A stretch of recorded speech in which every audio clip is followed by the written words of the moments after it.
Hola, buenos días. Mi nombre es Arnulfo López y hoy les voy a hablar sobre la fisiología de pubertad, un poco de menarca, adolescencia, nubilidad y climaterio femenino, solo conceptos y características. Pubertad es el periodo, como concepto, es el periodo de transición desde la infancia a la vida adulta, en el que se obtiene la maduración sexual completa. Los cambios fisiológicos más relevantes que se producen son desarrollo de los caracteres sexuales secundarios del adulto, maduración completa y la función de las gónadas y las glándulas suprarrenales, la adrenarquia, la adquisición del pico de masa ósea, grasa muscular y el crecimiento completo de otros órganos corporales y tejidos. Entonces, en la pubertad se valoran tres aspectos. En el varón, el desarrollo genital en el varón, pues, el desarrollo mamario en la mujer y en ambos el desarrollo del vello pubiano. El crecimiento puberal pasa por tres etapas. La primera es el tiempo de la mínima velocidad de crecimiento peripuberal. En este fenómeno se conoce como depresión prepuberal del ritmo de crecimiento. Entonces, los cambios ocurren de manera lenta. En la segunda etapa de la pubertad corresponde al estirón puberal. Aquí se acelera. Hay una gran aceleración del ritmo de crecimiento y esto es debido por la acción cinética de las hormonas de crecimiento y de los esteroides sexuales. En el caso de las mujeres, pues estrógenos y progestágenos. Y la tercera etapa conduce una desaceleración progresiva del ritmo de crecimiento. Y en estas ocurre lo que es, en esta tercera etapa, el cierre de los cartílagos de crecimiento, y la finalización del mismo. Entonces, hay tres conceptos a manejar. La telarca es la edad en la que empieza a haber desarrollo de la glándula mamaria. Pubarquía, es la edad en la que empieza a haber desarrollo de los vellos púbicos. Y la menarca es la edad en donde ocurre la primera menstruación. Entonces, vemos en esta gráfica que la telarca, en el cuadro gris oscuro, representa la edad donde ocurre el 68% en general de la telarca. El cuadro más gris menos oscuro, intermedio, el 14%. Son las medidas estándar, ¿no? Mientras que los grises más blancos, los menos oscuros, representan el 2%. Y esto es igual en la pubarca y en la menarca. Entonces, el 68% de las mujeres suele tener su pubarca entre los 10 y los 12 años, como se observa. El 14% de los 9 a 10 y a los 12 y 13. Y el 2% de las mujeres antes de los 9 años y entre los 13 y los 14 años, lo que es la telarca, la aparición del desarrollo de la glándula mamaria. La pubarca es un poquito después. Esta suele aparecer entre los 10.5 y los 12.5 años, el 68%. Los otros porcentajes aquí los vemos. Y la menarca, la primera menstruación, ocurre en el 68% de las mujeres entre los 12 y 14 años. Esto suele ser la edad más común, pero pueden aparecer desde los 10 años o hasta los 16 años antes de considerar en una menorrea primaria. Okay. El crecimiento mamario telarquia puede ser unilateral, empezar bilateral, y es la primera manifestación en las niñas, como ya vimos en la gráfica pasada. Suele aparecer a los 10 años de manera normal en el 68% de las mujeres. La menarca se produce aproximadamente 2 años después del inicio puberal y cuando el estirón puberal está prácticamente finalizado. Entonces, regresando a las etapas de la pubertad, la menarca ocurre al finalizar la segunda etapa. Coincidiendo con el estadio 4 de Tania, aunque el 25% de las niñas puede tener su menarca en el estadio 3 de Tania. Ahorita lo veremos. Entonces, los ciclos menstruales tienden a ser anovulatorios al principio. Esto ocurre en más de la mitad de los casos. Puede ser hasta 2 años después de la menarca. Es decir, los primeros 2 años después de la menarca no suele haber ovulación en los ciclos menstruales. El crecimiento posmenarca es muy variable, entre 4 y 11 centímetros con una media de 7 centímetros. y el crecimiento suele cesar a una edad media de 17 años. El útero comienza a aumentar lenta y progresivamente. Desde un útero tamaño infantil, a partir de los 9 años empiezan a elongarse hasta una longitud de 6 a 8 centímetros. Después, el endometrio también se desarrolla y por ultrasonido se observa aparece lo que se llama la línea endometrial. Ahorita veremos unas imágenes ultrasonográficas de esto. Los ovarios también crecen al igual que el útero, a partir también de los 9 años. Se produce un aumento del estroma y se van desarrollando, o sea, no de los folículos se mantienen el mismo número, pero lo que crece es el estroma. Lo que sí crece es el tamaño de los folículos, que no suele superar los 5 a 7 milímetros.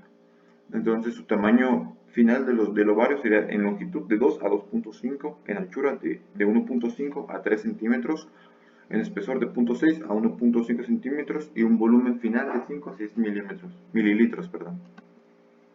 Aquí vemos el endometrio, la línea ecoendometrial, ¿no? Entonces, a ver, este es posmenstrual. Pues ya utilizando, ¿no? En una posmenstrual, la línea es muy delgada, como se observa aquí, menor a 4 milímetros. Esto es por la atrofia, por la falta de estrógenos y progestágenos, ¿no? Entonces, retomando un poquito el tema de fisiología, recordando las fases proliferativas, la fase periovulatoria y la fase secretora, entonces suele haber,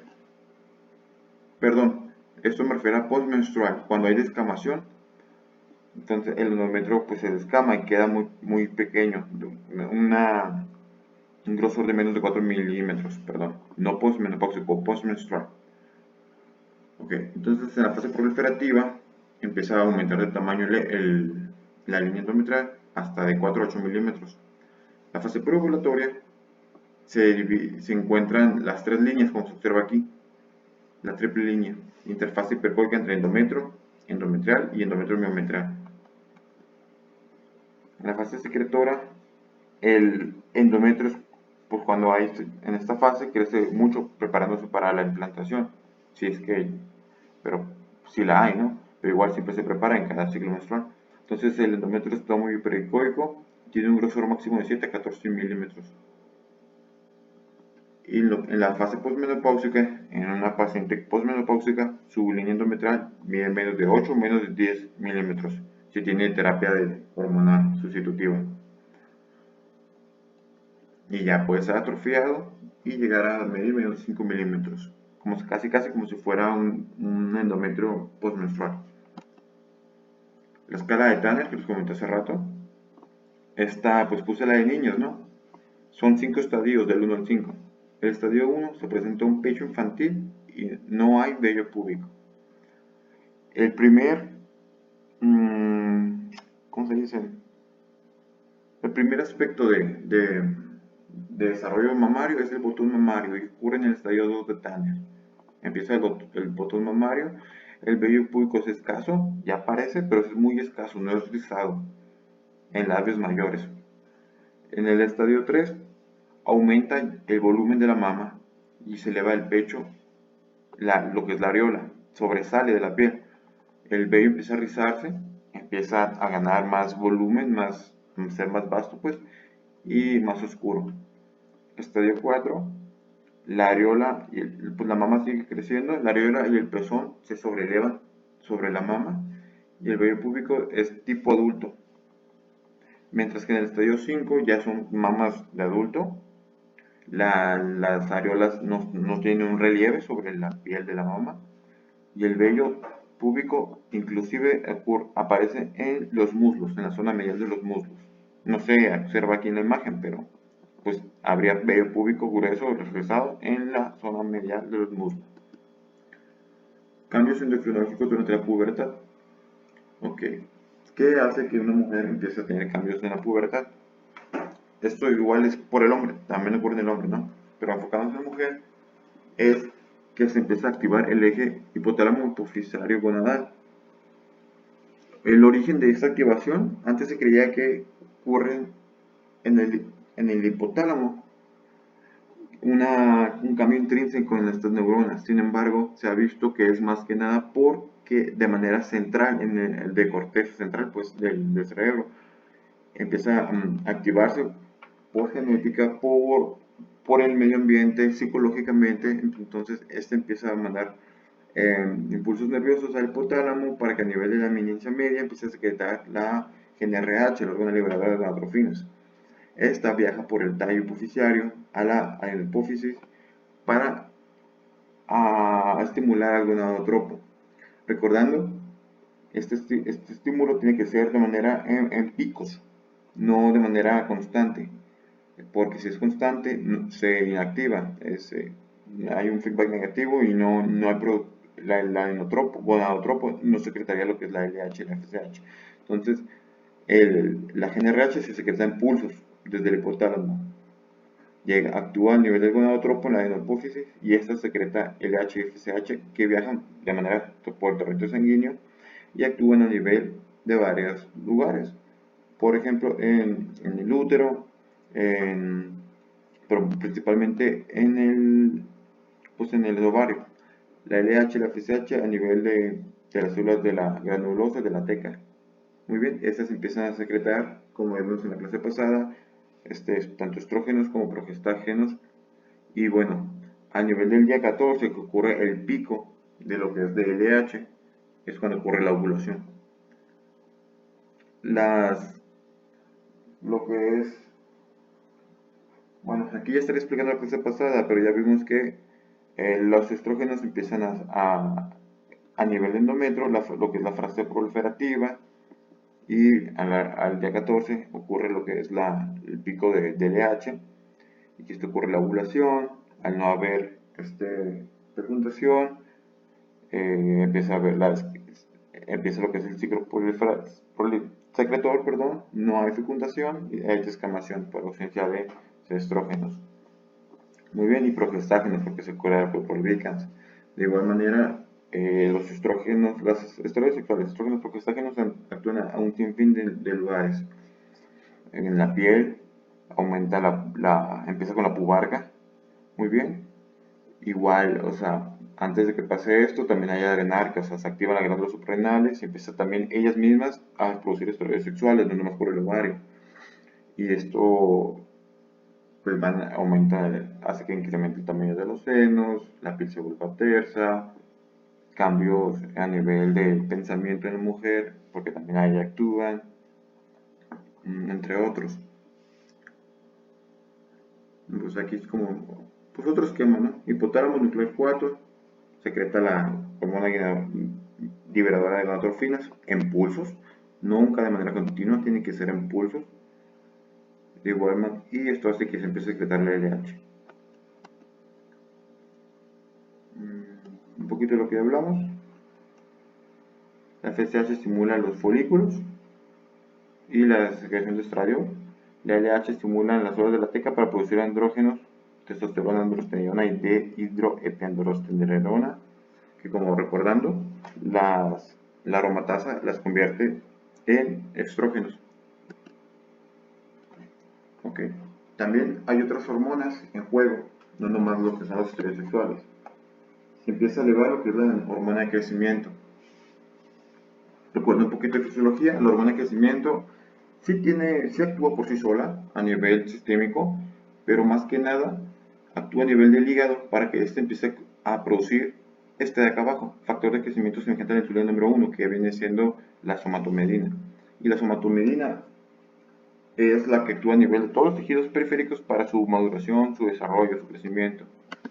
Entonces, se puede decir que la hormona de crecimiento actúa gracias a la IGF-1, que es pues, la somatomedina.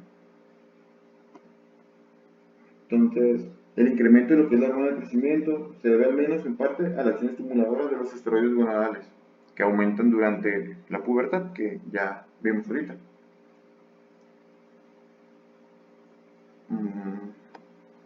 Lo que es la leptina es una hormona secretada por los adipocitos para desaciedad.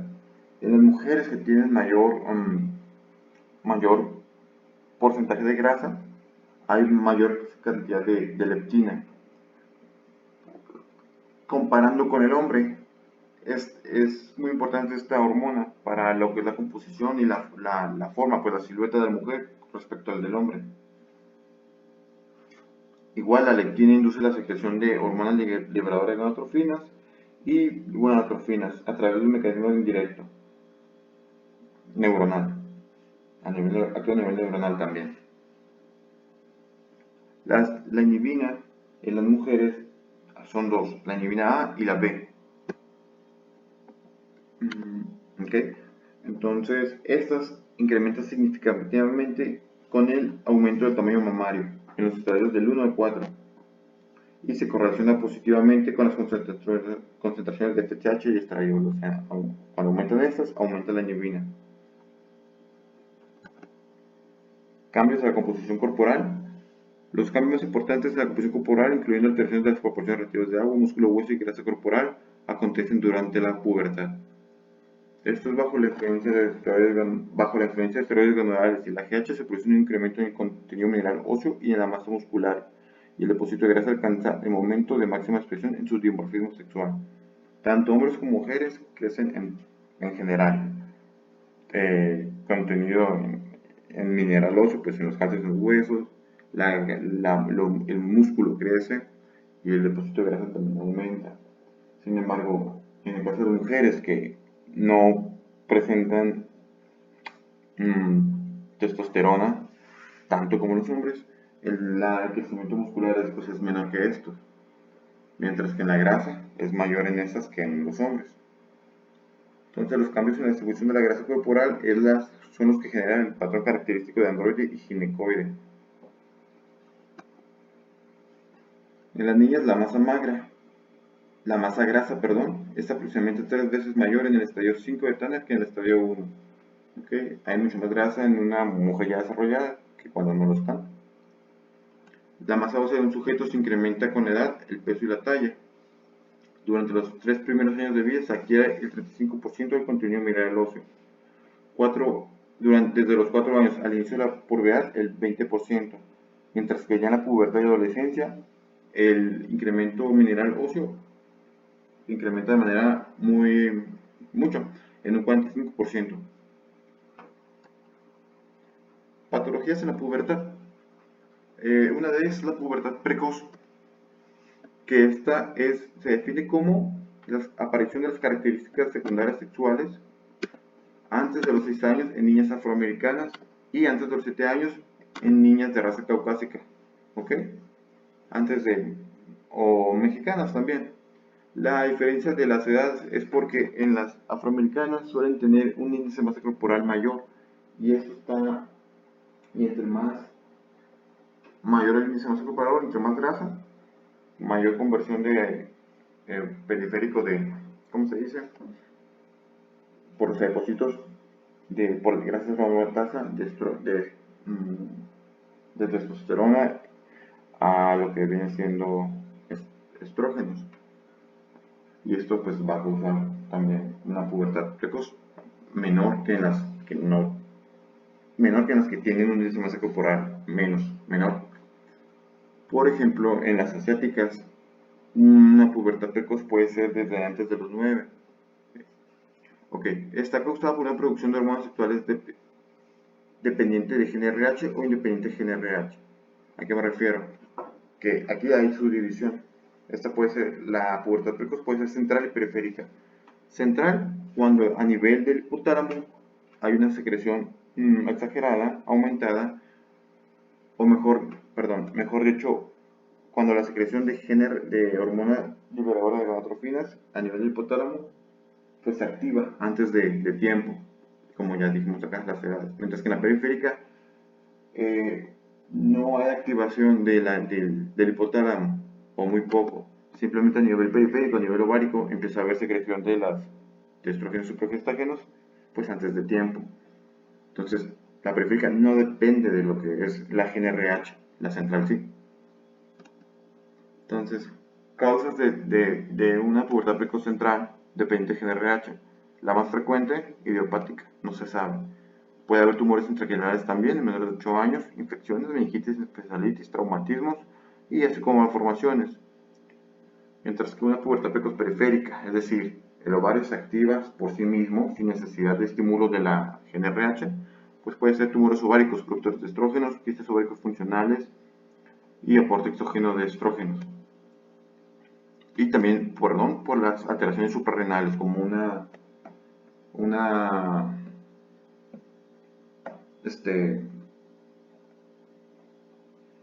se me fue el nombre de la enfermedad, cuando es de la alfa-21 hidroxilasa,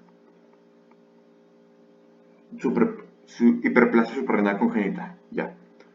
Okay. En estas, recuerden un poquito, en la hiperplasia suprarrenal congénita hay efectos de varias hormonas, puede ser la 21 alfa-hidroxilasa, la 17 alfa-hidroxilasa, en la que la conversión hacia cortisol y aldosterona se ve afectada, por lo tanto la mayoría del colesterol se va hacia la vía de la esteroidogénesis. Se producen también las hormonas sexuales en mayor cantidad en las suprarrenales y pues daría una pubertad precoz periférica, porque pues no depende de la GnRH, sino por un déficit enzimático a nivel suprarrenal. Se mencionan los artículos que vi y también el libro de obstetricia y ginecología, este síndrome muy característico, síndrome de Matkun-Albright o displasia poliestótica.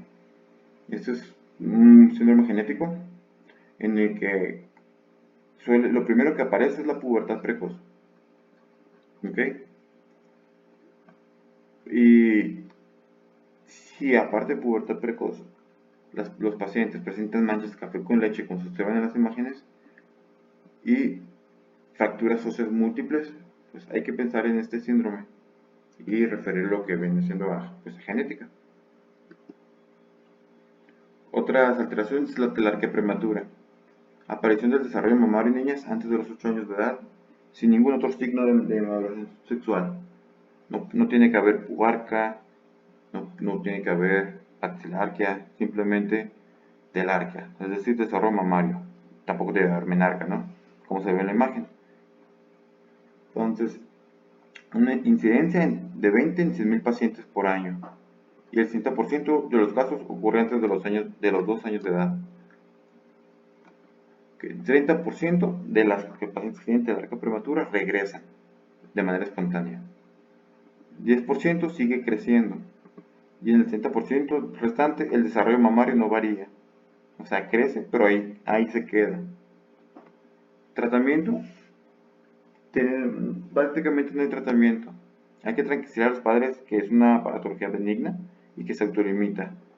En un futuro, cuando empiecen los demás síntomas de emergencia sexual, a una edad adecuada, ya la mujercita tendría lo que es una pubertad normal. Otra es la menarquia prematura. Sangrado vaginal periódico en niñas de entre 1 y 9 años de edad, sin otros signos de maduración sexual. Entonces es menarca, pero sin pubarca, sin alzarquia, sin axilarquia, perdón, sin ni telarca. ¿Ok? Pura menarca. Entonces, posteriormente presentan una pubertad normal, con menstruaciones normales, parecido mucho a la telarca, pero en vez de telarca, pues menarca. Lo que sí es importante en estas mujeres que presentan menarca prematura es descartar algún otro origen del sangrado vaginal.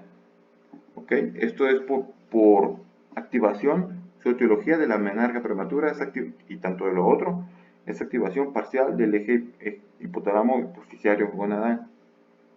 Pero entonces hay que descartar que la paciente no esté expuesta a estrógenos exógenos, que no tenga alguna alteración hemorrágica, ¿no? Como alguna coagulopatía, que no sea sangrado por algún traumatismo o que no esté siendo abusada de manera sexual. Hay que descartarse todo eso antes de dejar el diagnóstico de menarca prematura. De igual manera, si aparte de las ansias del sangrado, este es fétido o hay leucorrea fétida, hay que descartarse que la paciente no se haya introducido jugando en el juego, ¿no? Algún juguete, algún cuerpo extraño en cavidad. Tratamiento. No se debe realizar ningún tipo de tratamiento, simplemente realizar controles de control periódico clínico. Tanto la telarquia prematura, pubarca, menarca prematura, también hay que estar al tanto de que este no progrese a una pubertad precoz. Muy bien, porque de ahí ya llevaría tratamiento. Se tiene que abordar para ver si es central periférica y su tratamiento conforme al diagnóstico final. Nubilidad. Otro tema. Es la condición del nubio que se ha alcanzado la edad a la que se puede contraer matrimonio según las costumbres vigentes en una sociedad o cultura. Esto cambia conforme a cada país. Ahorita vamos a ver lo aceptado en México. Entonces, la edad legal para contraer matrimonio suele ser más alta en el varón que para la mujer.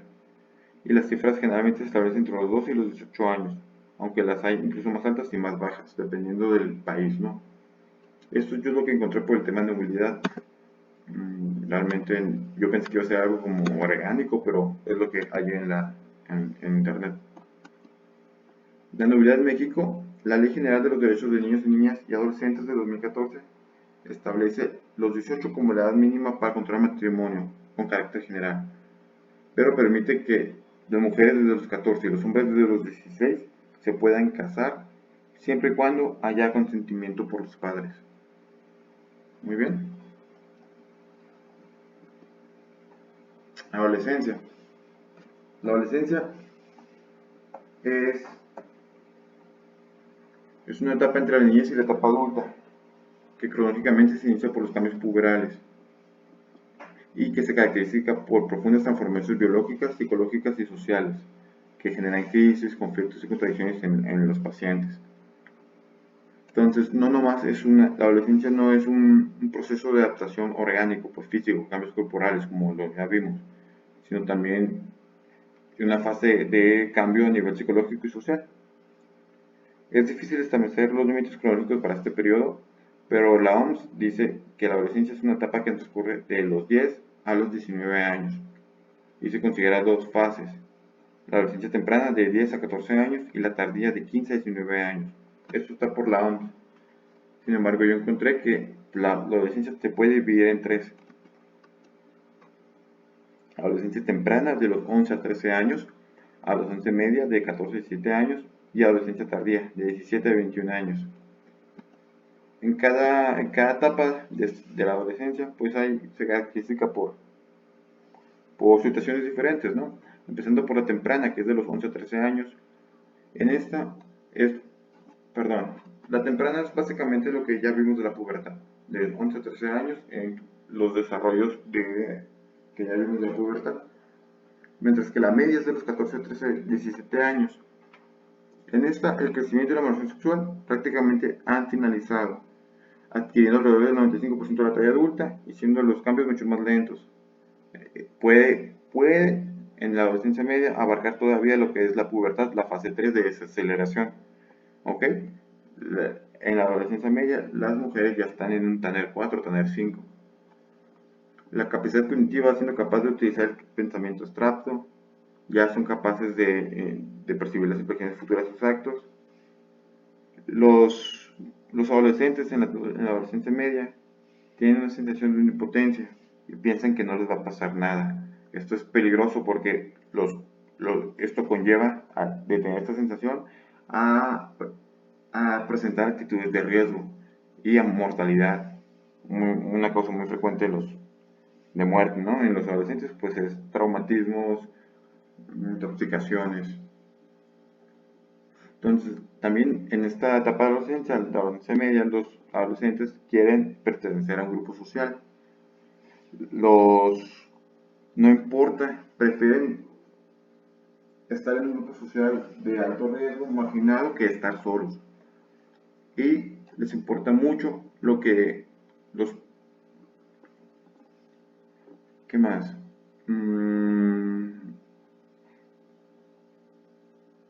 Los consejos de los amigos son más importantes en ellos que hasta los mismos padres. En la adolescencia tardía, el crecimiento ya terminó y ya son físicamente maduros, recordando que es de los 17 a los 21 años. En este artículo que encontré de una revista de pediatría. El pensamiento abstracto sí está plenamente establecido, aunque no necesariamente todo el mundo lo consigue. Ya piensan a futuro y es una fase estable que puede ser alterada por la crisis de los 21, es decir, tienen miedo del futuro laboralmente, más que nada. Las relaciones familiares son de adulto a adulto y el grupo pierde importancia para ganar las relaciones individuales de amistad. ¿ok? Ya no buscan grupos sociales con quien juntarse, simplemente ya empiezan a valorar más las relaciones de amistad verdaderas y con sus padres y familia. Las relaciones son estables y capaces de reciprocidad y cariño y se empieza a planificar una vida en común, familia, matrimonio y proyectos de futuro. Último tema, climaterio femenino.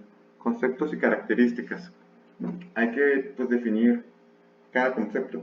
¿Qué es el climaterio? Es el proceso de envejecimiento durante el cual una mujer pasa de la etapa reproductiva a la no reproductiva. Cuando hay síntomas se utiliza el síndrome climatérico. Entonces, climaterio es el proceso, ¿no? Mientras que el síndrome climatérico es todo el conjunto de síntomas que ocurren en este climaterio, en este proceso. Esto es consecuencia a la declinación o cese de la función ovárica. Esto es por la guía de práctica clínica de climaterio y menopausia. Sin embargo, en el Williams, ellos dicen que estos términos de climaterio, síndrome climatérico, se debe utilizar de manera coloquial con las pacientes, pero de manera científica el término más correcto es transición menopáusica, no climaterio. Muy bien. ¿Qué es la menopausia? Se define como el cese permanente de la menstruación y se diagnostica tras 12 meses consecutivos de amenorrea sin que exista alguna otra causa patológica, y es el resultado de la pérdida de la actividad folicular ovárica. En las mujeres mexicanas, la menopausia ocurre a los 49 años, pues en promedio, ¿no? Mientras que el Williams menciona que en las estadounidenses esto ocurre a los 52 años. Muy bien. Y bueno, la insuficiencia ovárica primaria es cuando ocurre menopausia antes de los 40 años. Esto ocurre aproximadamente en un 1% de las mujeres. Su diagnóstico es pues tanto clínico como laboratorial. Ahorita veremos los cambios en la FSH a lo largo de la vida. Entonces, en una insuficiencia ovárica primaria, mujeres van a ser menores de 40 años y la FSH tiene que ser arriba de 30, como ocurre en una posmenopáusica normal. Entonces, aquí vemos, recuerda un poquito del tema de ovogénesis, cómo las mujeres al nacimiento presentan de 1 a 2 millones de óvulos. Ese cuadrito aquí, verdecito. Según la edad, de edad 0, 1 millón a 2 millones. En la pubertad, que vendría siendo empezar en la pubertad hay 400.000 óvulos aproximadamente, que representa este cuadrito pues morado, aunque bueno, esto ya es más como adultez, ¿no? A los 30-35 años, las mujeres presentan solo 100.000 óvulos. Como vemos la gráfica, sí corresponde. Esta información es de un libro que yo tengo de obstetricia y ginecología, Beckman y Lynn, mientras que la gráfica esta la encontré en internet, pero realmente sí concuerda la información. Okay. Y en la menopausia, pues los folículos ováricos son muy bajos, menos de 1000, para después acabar. Okay. En el climaterio, que es la transición menopáusica, los periodos son irregulares, hoy ya lo veremos, y pues aquí puede haber de 5000 folículos aproximadamente, ¿no? En promedio. ¿Qué ocurre en el climaterio? Los folículos ováricos van envejeciendo. Sí, disminuyen de cantidad como ya vimos, pero también van envejeciendo. Eso se manifiesta como una resistencia ovárica a la FSH. Entonces, recordando, la FSH da un feedback negativo a nivel central. Por lo tanto, si hay a través de las hormonas esteroideas, ¿no? Por lo tanto, si el folículo, si el ovario se resiste a la función de la FSH, pues disminuye la cantidad de hormonas esteroideas, estrógenos y progestágenos. Por lo tanto, el feedback negativo a nivel central es mucho menor y por lo tanto la hipófisis y hipotálamo empiezan a secretar más FSH y LH también, pero aquí lo que importa es la FSH. Entonces, vemos que en la infancia la FSH es de 4, muy pequeña. ¿Por qué? Pues porque todavía está inactivado el eje. En una mujer con plenitud de edad fértil, la FSH es de 6 a 10. En la perimenopausia, o sea, los años antes de la menopausia, en el climaterio, está de 14 a 24, se aumenta, pero es normal. Es normal porque ya los óvulos que quedan, los ovarios ya están viejos, ya están con resistencia a la FSH. Mientras que en la menopausia, la FSH ya es mayor a 30. ¿Por qué? Pues porque ya no hay folículos, se acaban. Entonces la producción de esteroides sexuales es muy pequeña y pues la FSH empieza a secretarse hasta arriba de 30 miliunidades de mililitro para tratar de compensar, pero pues no se va a lograr porque ya no hay folículos. También en la etapa del climaterio hay alteraciones del ciclo menstrual. A medida que la mujer se acerca a la menopausia, la frecuencia de ovulación disminuye de 3 a 14 veces al año a 11 a 12, o sea, de 3 a 14, ahora ovulan de 11 a 12. Ya para llegando a la menopausia, pueden simplemente menstruar de 3 a 4 veces al año. Muy bien. Ahora, concentraciones séricas de esteroides sexuales en la mujer premenopáusica y posmenopáusica. Entonces, en una mujer premenopáusica, normalmente, hay más estradiol, el principal estrógeno, con mayor función biológica, que testosterona. ¿Ok? Mientras que en una posmenopáusica, la estrógeno y el estradiol disminuyen de manera considerable, o sea, de tener 200 como tope ahora es 30, de tener 500 como tope en el estradiol ahora es 15. Los andrógenos, testosterona, androstenediona, también disminuyen, pero no tanto como los estrógenos. ¿Ok? Ahora, ¿qué pasa en las pacientes posmenopáusicas obesas? Ya no hay esa contra neutralización de los estrógenos para los andrógenos, y estos sí se mantienen todavía elevados. Entonces, en las pacientes obesas, estos andrógenos a nivel periférico, a nivel de adipocitos, por la aromatasa, convierte estos andrógenos a estrona. Muy bien. Y la estrona a nivel endometrial puede ocasionar en obesas hiperplasia endometrial y carcinoma. Y bueno, también puede haber estas patologías en delgadas, pero es mucho más frecuente en obesas. También en delgadas, por otra parte, como tienen menos adipocitos, estas pacientes convierten menos lo que son los andrógenos a estrona. Por lo tanto, tienen menos estrógenos que las obesas, las pacientes delgadas posmenopáusicas. Entonces, por tener más déficit de estrógenos, van a presentar síntomas menopáusicos más que las obesas. Así está descrito de manera clásica esto. Cuadro clínico del climaterio, cuadro clínico de la etapa transicional, de la transición menopáusica, perdón. Es muy florido. Puede haber cambios en los patrones menstruales, ciclos cortos son típicos de 2 a 7 días, puede haber hemorragia irregular, mayor, menor, manchado entre ciclos, o ciclos largos. Síntomas vasomotores, los bochornos, diaforesis nocturna, trastornos del sueño. Los bochornos es de los primeros síntomas que aparecen del climaterio y de los que más característicos que hay.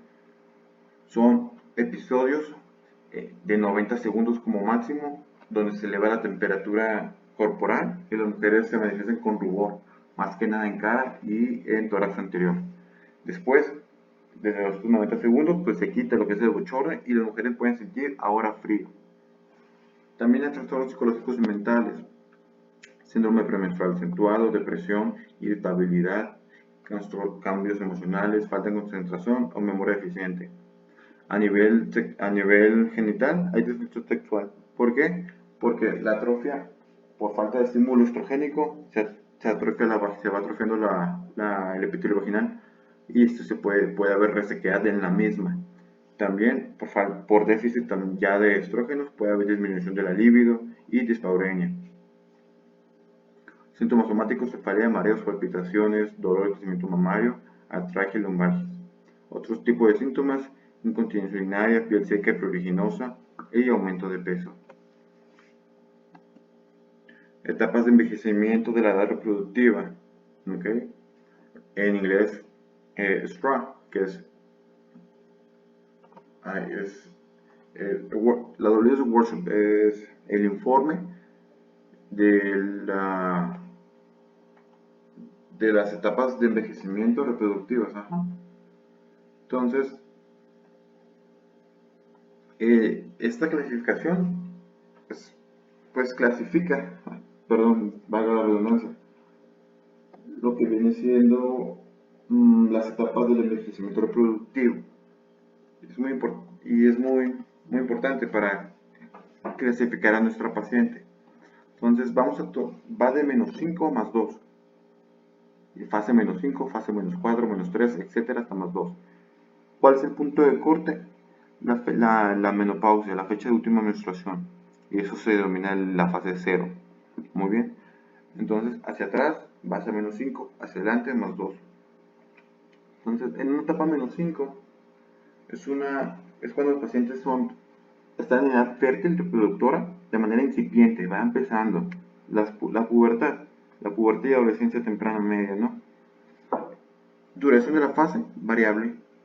Ciclos pueden ser regulares o variables, como ya vimos al principio de la pubertad, suelen ser variables. Mientras que la FSH está a nivel normal. En una fase -4,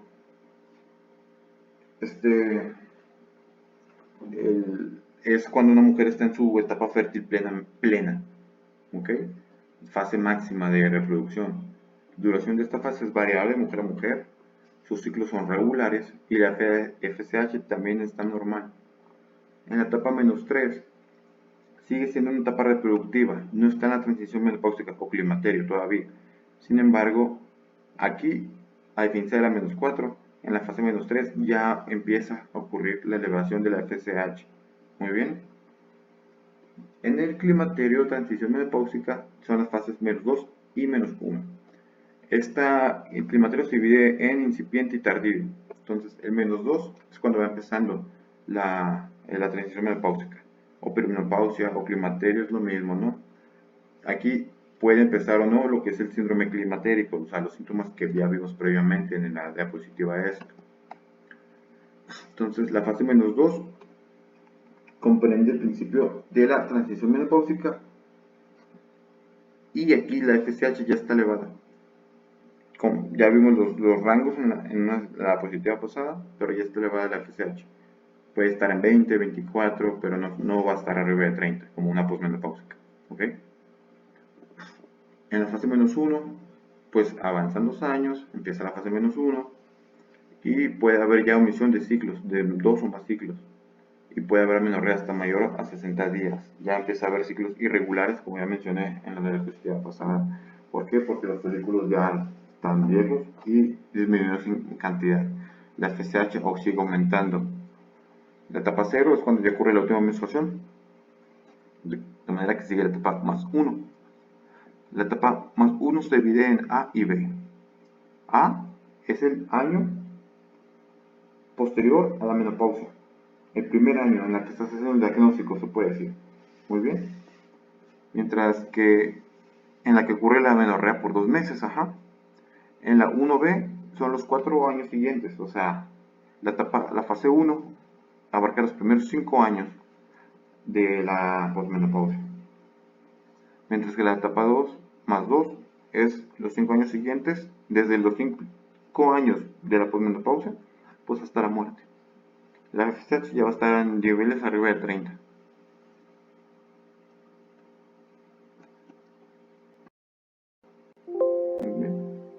Y pues por mi parte sería todo.